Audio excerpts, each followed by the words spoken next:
यूं ही नहीं ताज ताज बन जाता है। शिल्पकारों का हुनर और चुनिंदा संगमरमर ताज को नायाब बनाते हैं। कुछ ऐसे ही चुनिंदा जगहों से बस खास ही चुनकर लाता हूँ। कतरे कतरे को मैं हीरे सा परखता हूँ। यूं ही नहीं मैं रजनी गंधा बन जाता। लेकिन जिसका मान लीजिए डेटा गलत पड़ गया है, उसने बीजेपी को ही वोट दिया, यह कैसे साबित हो रहा है?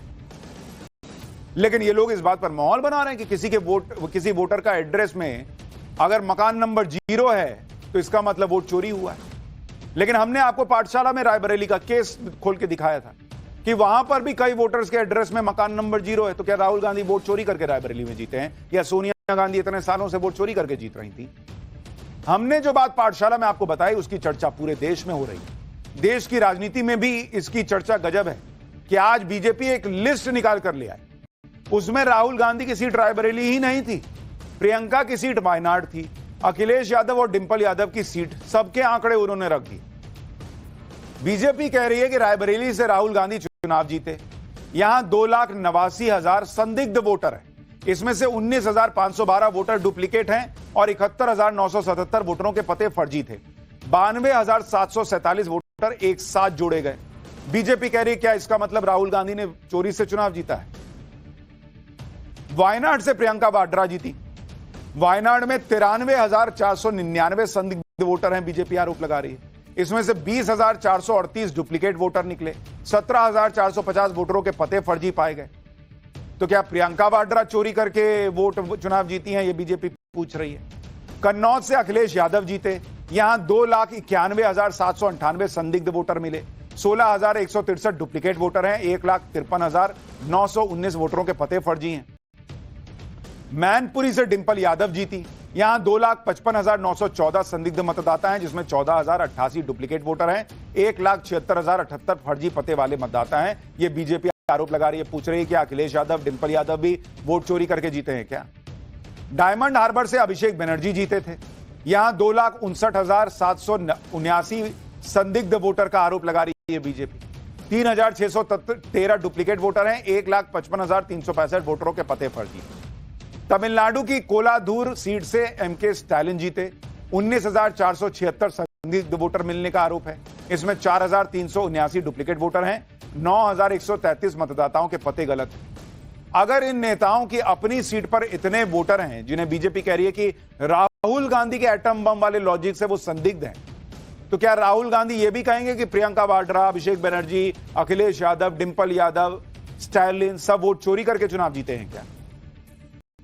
यानी राहुल गांधी के वोट चोरी वाले आरोपों के चक्कर में प्रियंका वाड्रा से लेकर अखिलेश यादव, डिंपल यादव, अभिषेक बनर्जी सबकी जीत जो है वो आरोपों में फंस गई। हमने रायबरेली सीट को लेकर जो बात कही थी, उसकी चर्चा पूरे देश में हो रही। हमने बताया था कि रायबरेली में भी एक पते पर दर्जनों वोटर हैं, वहां भी कई मकानों के नंबर 0 हैं।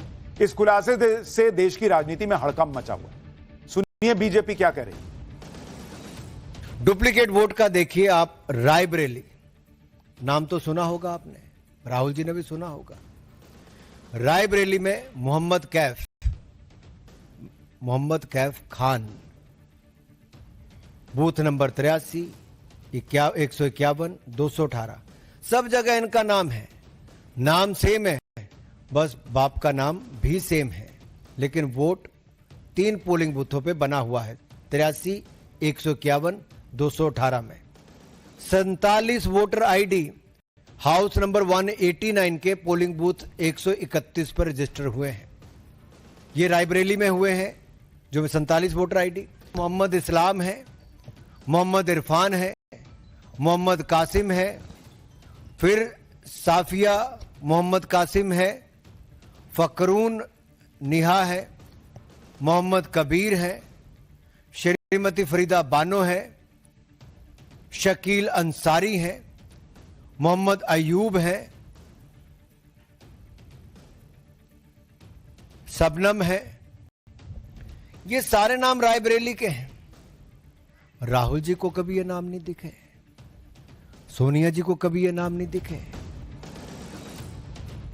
यानी नरेंद्र मोदी को घेरने के चक्कर में खुद कांग्रेस और इंडी गठबंधन की छीछा लेदर हो रही। खुद इनके बड़े नेताओं की सीटों पर वोटर लिस्ट की पोल खुल रही है, जो राहुल गांधी के एटम बम वाले खुलासे से जोड़कर बताई जा रही है। खुद इनकी जीत पर सवाल उठने लगे। इतना ही नहीं, इसी में कांग्रेस का पुराना इतिहास भी खुल गया। बाबा साहब अंबेडकर की बात होने लगी कि कैसे उस समय वोट रिजेक्ट करवाकर अंबेडकर को चुनाव हरवाया गया था। क्या इसके आरोप कांग्रेस और कम्युनिस्टों पर लगते थे? आपको इसका इतिहास भी बताता हूं। 1952 में हुए पहले लोकसभा चुनाव में डॉक्टर भीमराव अंबेडकर उत्तर मुंबई सीट से कैंडिडेट थे। अंबेडकर के खिलाफ कांग्रेस ने अंबेडकर के ही पूर्व पीए एनएस काजरोलकर को टिकट दिया।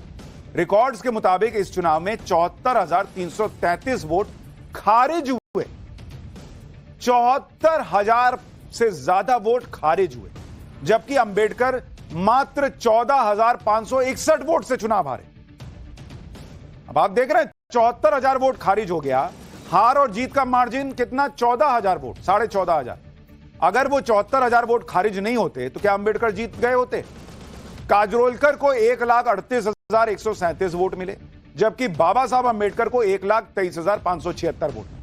21 अप्रैल 1952 को अंबेडकर ने चुनावों में धांधली का आरोप लगाते हुए 18 पेज की बकायदा याचिका दायर की थी और चुनावी नतीजों को चुनौती दी थी अंबेडकर ने। अब यह सब इतिहास के पन्ने खुल रहे हैं कि भाई वो भी वोट चोरी थी क्या? कांग्रेस का यह हिस्ट्री का चैप्टर खुला तो बात सोनिया गांधी के पहली बार वोटर बनने तक पहुंच गई। ऐसा दावा किया जाता है कि भारत की नागरिकता लेने से पहले ही सोनिया गांधी का नाम वोटर लिस्ट में शामिल कर लिया गया था। इसके बारे में प्रसार भारती के चीफ रहे सूर्य प्रकाश ने मई 1999 में लिखे एक आर्टिकल में बड़ा दावा किया था। इस आर्टिकल के मुताबिक पहली बार सोनिया गांधी का नाम 1980 में वोटर लिस्ट में आया, जबकि सोनिया गांधी को भारत की नागरिकता 1983 में मिली। जिस वक्त सोनिया गांधी का नाम वोटर लिस्ट में शामिल हुआ उस वक्त वो इटली की नागरिक। 1980 में गांधी परिवार एक सफदरजंग रोड में रहता था, जो तत्कालीन प्रधानमंत्री इंदिरा गांधी का सरकारी आवास था। इस पते पर रजिस्टर किए गए वोटर्स में पहले इंदिरा गांधी, फिर राजीव गांधी, संजय गांधी और मेनका गांधी का नाम शामिल था। लेकिन जब 1 जनवरी 1980 में नई दिल्ली लोकसभा क्षेत्र की वोटर लिस्ट रिवाइज हुई तो इसमें सोनिया गांधी का नाम भी शामिल हो गया। यह नाम पोलिंग स्टेशन 145 के सीरियल नंबर 388 पर दर्ज किया गया था।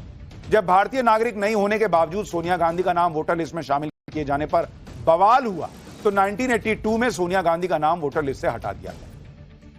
और जब 1 जनवरी 1983 को रिवाइज हुई वोटर लिस्ट में सोनिया गांधी का नाम पोलिंग स्टेशन 140 के सीरियल नंबर 236 में शामिल किया गया, तब भी इस पर गंभीर सवाल उठे, क्योंकि सोनिया गांधी को भारत की नागरिकता 30 अप्रैल 1983 को मिली थी, जबकि नाम जो शामिल हुआ था वो कहा जा रहा है कि 1 जनवरी 1983 को ही हो गया था रिवाइज लिस्ट में। यानी दावा है कि दो बार सोनिया गांधी का नाम भारत का नागरिक होने की शर्त को अनदेखा करते हुए वोटर लिस्ट में शामिल किया गया। सोनिया गांधी की नागरिकता को लेकर सवाल इसलिए भी उठे क्योंकि पूर्व पीएम राजीव गांधी से शादी के 15 साल बाद सोनिया गांधी ने भारत की नागरिकता ली। कांग्रेस के इस इतिहास की आज चर्चा हो रही है। उधर राहुल गांधी के दावे एक के बाद एक एक्सपोज होते जा रहे हैं। राहुल गांधी ने एक दावा यह भी किया था कि शाम 5 बजे के बाद अचानक वोटिंग